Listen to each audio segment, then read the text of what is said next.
பஞ்சபாண்டவர் ஐவருள் ஒருவனாகிய வீமன் 1000 யானைகளின் பலம் ஒருங்கே பெற்றவன். பிறக்கும் போதே பெரும்பலத்துடன் விளங்கினான்.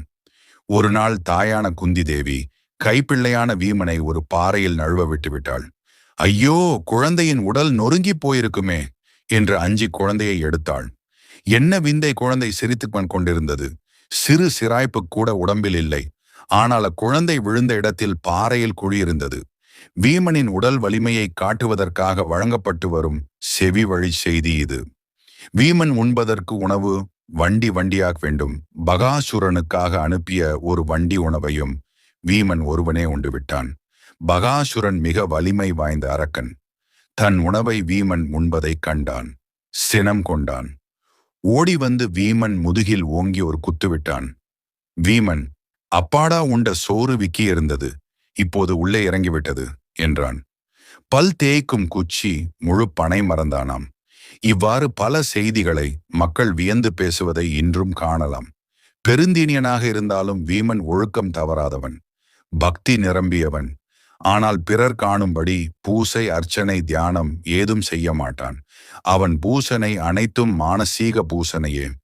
பஞ்சவரும் நாட்டினரும் ஏகாதசி விரதம் கடைபிடிப்பது வழக்கம். ஆனால் வீமனுக்கு எந்த விரதமும் ஒத்து வராது. ஏனெனில் விரதம் என்றால் பசி பொறுக்க வேண்டுமே. வீமன் விரதம் கடைபிடிக்காமை கண்டு அர்ச்சுனன் முதலியோர் அவனை ஏளனம் செய்வதுண்டு. உணவுண்ணவே நேரம் போதாது. அதனால் தான் வீமன் விரதம் கடைபிடிப்பதில்லை என்பது அவர்களின் ஏளனத்துக்கு காரணம். இதை உணர்ந்த வீமன் தானும் ஏகாதசி விரதம் இருந்தே தீருவது என்று முடிவு செய்தான். தங்கள் மூதாதையாகிய வியாச பகவானிடம், நான் விரதம் இருக்க வேண்டும், அதன் விதிமுறைகள் யாவை என்று கேட்டு அறிந்து கொண்டான்.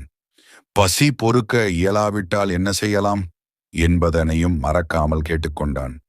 பசி பொறுக்க இயலாவிடின் பால், பழம், கரும்பு முதலியவற்றை உண்ணலாம் என்றார் வியாசர். ஏகாதசி அன்று வீமன் விரதம் தொடங்கிவிட்டான். இச்செய்தி கண்டு நாட்டு மக்கள் எல்லாம் வியப்பெய்தினர். இவனாவது விரதம் இருப்பதாவது இடையிலே விரதத்தை கைவிட்டு விடுவான் என்றும் சிலர் ஆருடம் கூறினர்.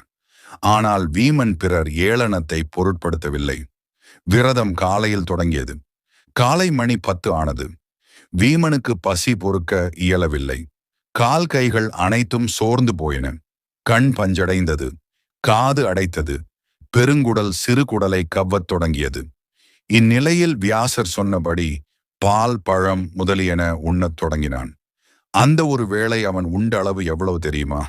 ஏகாதசி புராணம் அந்த அளவை குறிப்பிடுகின்றது. வாழைப்பழக் குலைகள் 1000 பலா பழங்கள், 1000 கரும்பு கட்டுக்கள், 300 பெரிய இளநீர் குலைகள், 1000 இவை முதலில் காலை 10 மணிக்கு அருந்தியது மட்டும். இவ்வளவு உண்டும் வீமன் பசி அடங்கியதா? பசியை அதிகப்படுத்தியது. உடனே குடம் குடமாக பசுவின் பால் பருகினான். அதன் பின் தண்ணீர் பல குடங்கள் காலியாயின. இந்த உணவு அவன் உயிர் உடலை விட்டு புறம் சென்று விடாமல் ஓரளவு பாதுகாத்தது. இதைப்போல் பலமுறை பால், பழம் அருந்தி அந்த விரதத்தை முடித்தான். வீமன் விரதம் இருந்த நாள் மாசி மாதம் வளர்பிறையில் வரும் ஏகாதசி.